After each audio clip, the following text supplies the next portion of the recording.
Hello, and thank you for joining us on the Capitol Report on NTD Television. I'm Steve Lance. Here's a look at some of the stories we've been following for you today. President Biden today stood alongside Supreme Court Justice Stephen Breyer to officially announce Breyer's retirement. He'll leave his position at the end of the current term sometime this summer. President Biden will announce his nominee by the end of February. Midterm election campaigns are getting started, and many House Democrats are not seeking re-election this November. Will it be an easy win for the GOP? Since the upset in Virginia's race for governor, the Old Dominion state has seen a lot of national attention. All eyes are on Virginia again. We'll tell you why coming up. Justice Breyer joined Biden today to announce his retirement from the nation's highest court. Biden committed to nominating the first black woman to the bench. We'll know his official pick by next month. NTD's Melina Wisecup kicks off our coverage tonight. At the White House today, a special visit from 83-year-old Supreme Court Justice Stephen Breyer. He and President Biden made a joint announcement of his retirement. I can't tell you, this is sort of a bittersweet day for me. Justice Breyer and I go back a long way, all the way back to the mid-'70s when he first came on the Judiciary Committee. And after 27 years of serving in the nation's highest court, Breyer gives some words of advice to the next justice to fill his shoes. I want to say, look, of course people don't agree, but we have a country that is based on human rights, democracy, and so forth. But who will fill his seat? Biden has not made a decision, but it will be the first black woman to take the bench. Will be someone with extraordinary qualifications, character, experience, and integrity. And that person will be the first black woman ever nominated to the United States Supreme Court. I'm going to invite senators from both parties to offer their ideas and points of view. He committed to making his final pick by February. Some have speculated that Judge Jackson will be tapped by Biden. Jackson was recently nominated to the D.C. Circuit Court of Appeals. But how quickly will the Senate move? We're in the process. No one's been chosen yet. So it's a little early to predict the timetable for this hearing. The Democrat majority in Congress means that whoever fills the seat will be a liberal justice. But that won't change the makeup of the court, which is now at 6 conservative-leaning and 3 liberal-leaning justices. Confirming a lifetime appointment of a liberal judge will give Democrats something to cheer about through midterm elections. Melina, what's the timeline looking like here? How soon can we expect Biden's appointed justice to take the seat? Well, Steve, as we just heard from Senator Dick Durbin today, it's too early for him to lay out a specific timetable for this process. And Senator Durbin is the chairman of the Senate Judiciary Committee, so he will play a key role with this process moving forward. And Senate Leader Chuck Schumer this week says that he doesn't want to waste any time, saying that after Biden announces his official pick, the Senate will move with deliberate speed to confirm them. Undoubtedly, we will see Republican opposition to a liberal justice being nominated for that Supreme Court seat, but the Republican pushback won't slow down the process because Democrats do hold the majority, so they'll be able to push through that nomination rather quickly. Now, some are concerned that the two centrist Democrats, Manchin and Sinema, will slow down the process, but I don't think that's a concern here because when you look at the two bills that Manchin and Sinema have stalled in the Senate, those had to do with policy and Senate procedure, but those two centrist Democrats have not shown opposition to Biden's nominees. So whoever Biden nominates here, I think we'll see all Democrats on board with. Now, Justice Breyer did tell President Biden in his letter this week that he would be retiring in late June or July, assuming that his replacement has been confirmed. So we are expecting a smooth transition here this summer once Justice Breyer is officially retired and replaced. Steve, back to you. Thanks for that, Melina. And the midterm elections are less than 10 months away, and 29 House Democrats have already decided to drop out of the race. Let's take a look at some of the possibilities as to why. On Tuesday, Congressman Jim Cooper became the 29th House Democrat to announce he's not seeking re-election. In contrast, only 14 House Republicans have decided not to run again this year, and the GOP only needs to flip 5 seats to win the majority. Election analyst John Fortier said that there are 2 main reasons that so many Democrats have quit the race, and redistricting is only one of them. I think the bigger reason is that they anticipate that there's a very good chance that they will lose the majority control of the House of Representatives. And historical precedent is that the party out of the White House wins a good number of seats. And especially with Joe Biden with low popularity and the economy somewhat shaky, it doesn't look like a good year for Democrats. And most of them know that they will likely be in the minority. In this midterm election, Democrats are defending both chambers of Congress. And in the Senate, 34 out of 100 seats are being contested. Right now, Democrats have only a slim majority in the Senate with a tie-breaking vote from the vice president. That is more of a race-by-race dynamic where we'll look at how each candidate is doing in just a few places in 6 or 7 states and races. So we'll have to see. But again, the trend will be good for Republicans. And with only 1 seat needed, there's a very good chance they will take the Senate as well as the House. Fortier went on to predict that the Senate races in Georgia and Arizona will be very competitive, as Democrats won them narrowly in the last election. And even if the GOP were only to gain control of the House, it would still be very difficult for President Biden to push forward his agenda. But Fortier went on to say that the midterm election results don't necessarily predict what will happen 2 years later. The state of Virginia has been getting some attention as of late. With the recently inaugurated Governor Glenn Youngkin, he's taken some bold action to crack down on critical race theory as well as mask and vaccine mandates. We're happy to have Virginia Congressman Bob Good here with us to assess. Congressman Bob Good, thank you so much for joining us on the Capitol Report. Glad to be with you, Steve. Thanks for having me again. Now, Congressman, your state, Virginia, has just elected a new governor, Glenn Youngkin. He's come out of the gate running by sticking to a lot of his campaign promises, undoing mandates, banning critical race theory and such. Congressman, you represent Virginia's 5th district. You've been very outspoken about critical race theory. What's the temperature like in Virginia right now? It's exciting to see a governor doing what he said he would do. We're proud of the way he has started out in these first couple of weeks, and we're proud of the action that he's taking to protect our students. He ran on many education issues, and we've, of course, emphasized that as well during our first year here. And so I'm proud that he's standing up against critical race theory. As you know, that is a dangerous ideology that indoctrinates our kids with a leftist, racist mindset, and it tries to frame dishonestly who we are as a country. It's dishonest about the progress that we've made, and it's dishonest about how kids are limited or advantaged based on the race. Now, I mean, on the issue of critical race theory, Governor Youngkin has set up a hotline to report things that have these elements in them that are being taught in the schools. These ideologies, like you mentioned, they're certainly elusive and can masquerade themselves. What do you make of this step that he's taken?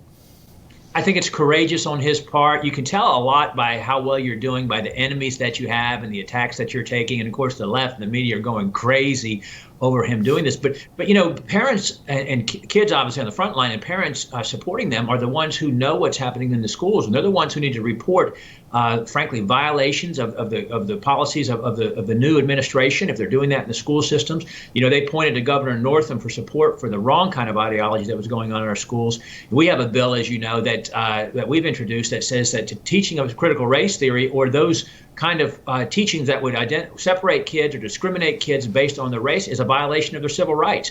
And certainly it is to treat people differently based on race is a violation of civil rights. And I think they ought to report it to the hotline the governor has set up, and I'm proud and glad that he's done that. Now, Congressman, we're seeing major countries around the world end the mask mandates, ending the vaccine mandates on a national level. Ireland, England, now we're seeing Belgium. Why do you think we're seeing pushback in the U.S. on a state and local level when mandates are rolled back? And has this issue, in your opinion, become too politicized? It certainly has, but what we have been saying, many of us on the conservative side, many of us on the truth-telling side, what we've been saying for 2 years is increasingly being validated, that the government response in so many ways to the virus was not justified.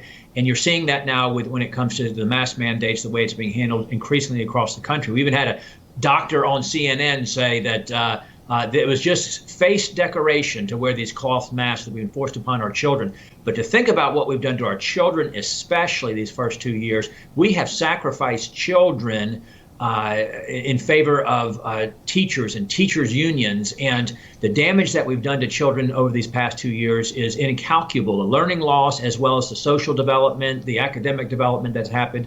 So glad to see our governor pushing back and standing up against that. But to your question specifically, there's so many people, Steve, who are invested in what's happened over these last 2 years that, of course, there's great hesitation to acknowledge or to recognize that we've done the wrong thing. But I think history will judge us harshly with what we've done in the name of this virus and the way that, particularly, that we've handled it for our children. Congressman Bob Good, thank you. Thank you, Steve. Great to be with you.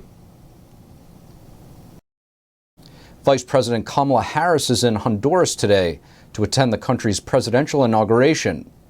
Xiomara Castro is being sworn in as the first female president of Honduras. She describes herself as a democratic socialist. Harris hopes to work with Castro on illegal immigration and Taiwan relations. Honduras is one of the 14 countries having diplomatic ties with Taiwan, but Castro threatened to ditch Taipei in favor of Beijing during her election campaign. The U.S. is worried about the Chinese regime's growing influence in its backyard. Last month, Nicaragua, another close-by country, cut diplomatic ties with Taiwan and recognized Communist China instead. Billions of dollars in U.S. pandemic aid has apparently been sent overseas. A report by the government's Pandemic Response Accountability Office says that $6.4 billion in pandemic aid went to 2,000 foreign contractors and nonprofits in 177 countries around the world. The money came from the two pandemic relief packages Congress passed in 2020 and 2021. Recipients in Switzerland received the most, totaling more than $2 billion. The Pandemic Accountability Office says that because a large number of international groups are based there. And the southern border has been under siege on multiple fronts and still continues to see record illegal border crossings and massive amounts of drugs coming through. We have the former chief of the United States Border Patrol here with us to discuss. The United States Holocaust Memorial commemorated 77 years since the liberation of Auschwitz, and members of Congress tweeted messages in memory of the Holocaust and in commemoration of the victims. There's a new movie out, and it's called Unsilenced. It's bringing viewers to tears across the country. It's based on true events. A Chinese student and an American reporter risk everything to expose the Chinese Communist Party's deadly propaganda.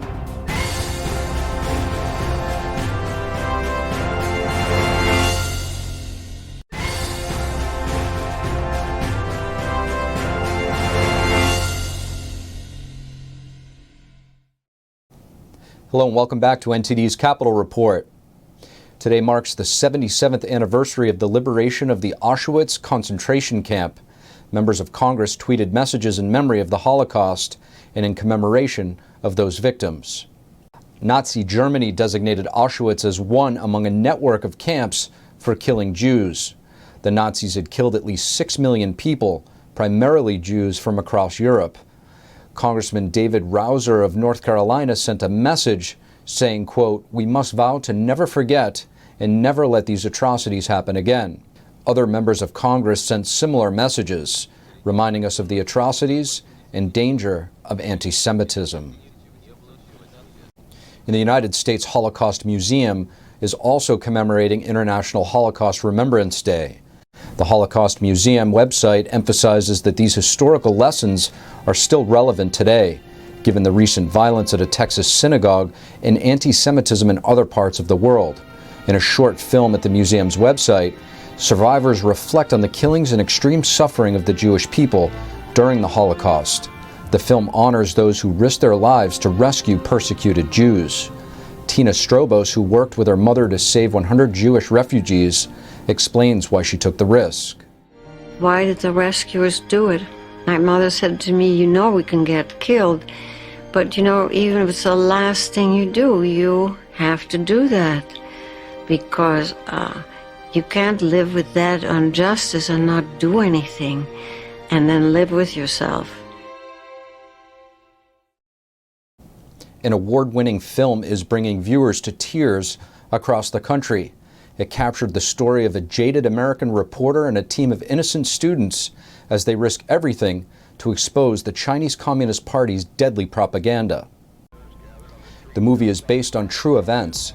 A student from a top university in China practices Falun Gong, a spiritual meditation discipline which adheres to the principles of truthfulness, compassion, and tolerance.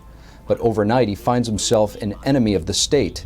That's after Beijing launched a national suppression campaign against the practice. The student met an American reporter struggling to find his meaning in his profession.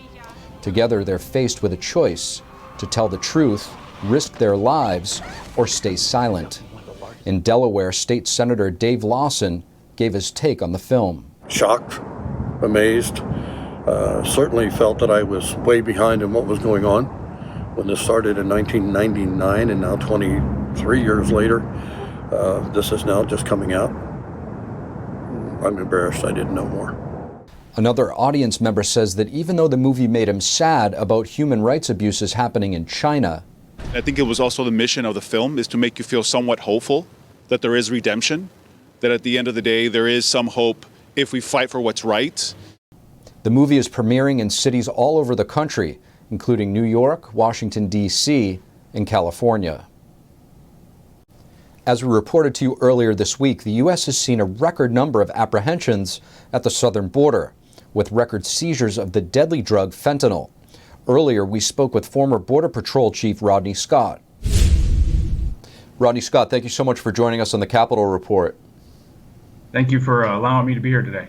Now, Rodney, as former chief of the Border Patrol until just a few months ago, you probably have the deepest understanding of this border crisis, and we're really happy to have you on to get your perspective. Now, we hear a lot about the numbers of illegals flooding the border, and we've seen the images from time to time. So I want to ask you, is it real, and is it a crisis? Yeah, it is real, and it is a crisis, and I encourage people to look beyond just the illegal immigration aspect. That in itself is a crisis, the numbers pouring across the border. But this is a policy-created crisis, and the cartels are using those large numbers of illegal aliens coming across the border, not just to make money on the illegal alien smuggling, but to create controllable gaps in border security. They simply overwhelm agents with those massive numbers. And that creates other areas where there's no law enforcement at all, and that's where they're bringing the narcotics, the criminal aliens, the people that want to avoid arrest for whatever reason, and they're just pouring across at will. This is a crisis, and it is real. Now, there's some data that's just come in that there's been a huge spike of people coming through the border from countries other than Mexico and some of those other Central American countries that are close by. Can you tell us if there were people passing through from other countries during your time? Yeah, and that's another misnomer. The southwest border sees everything. So law enforcement on the southwest border, specifically Customs and Border Protection, they routinely arrest people from around the world. And again, traditionally the numbers weren't as high, but in the last few years we've seen arrests from countries other than Mexico surpass the traditional arrests from Mexico. And before I retired last August, we'd arrested people from 150 different countries from around the world, to include many of those that sponsor or known to sponsor and support terrorism. You just can't have an open border like that and then try to fool yourself into thinking we have any level of safety or security. It's not just about economic migrants. It's a real threat to the United States.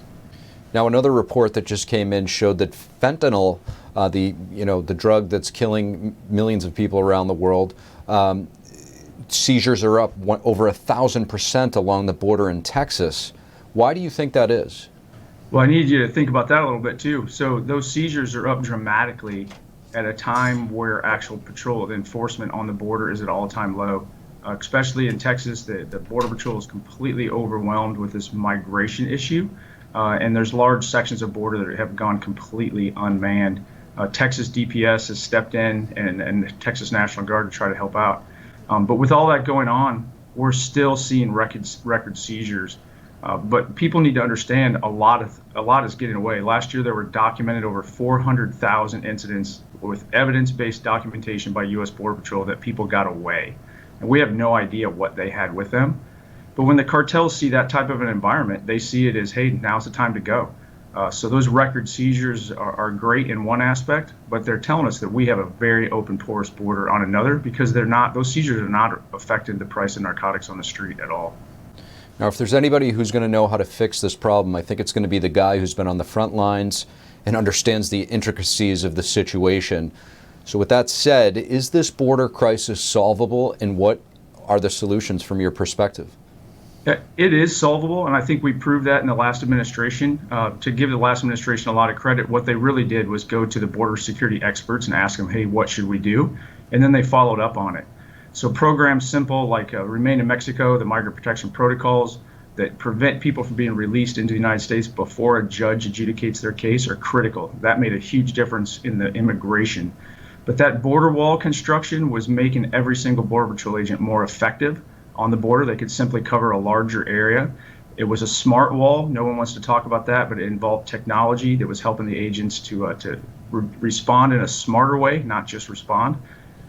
Putting those two pieces back in place, along with a few other things like the cooperative agreements with El Salvador and Guatemala, could turn this around overnight. Unfortunately, this last year, those 2 million plus illegal alien arrests, it's just an indication of how many actually made it into the country. And this administration has been releasing people into this nation at a level I've never seen before. It's going to take us a while to recover from that.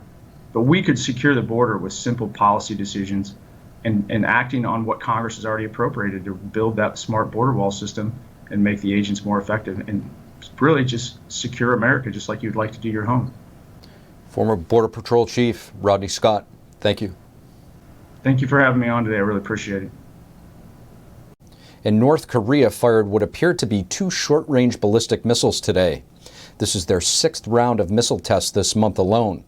The State Department condemns the launch, and Japan says Pyongyang's repeated missile launches are extremely regrettable. Regarding that, this would be the 6th time.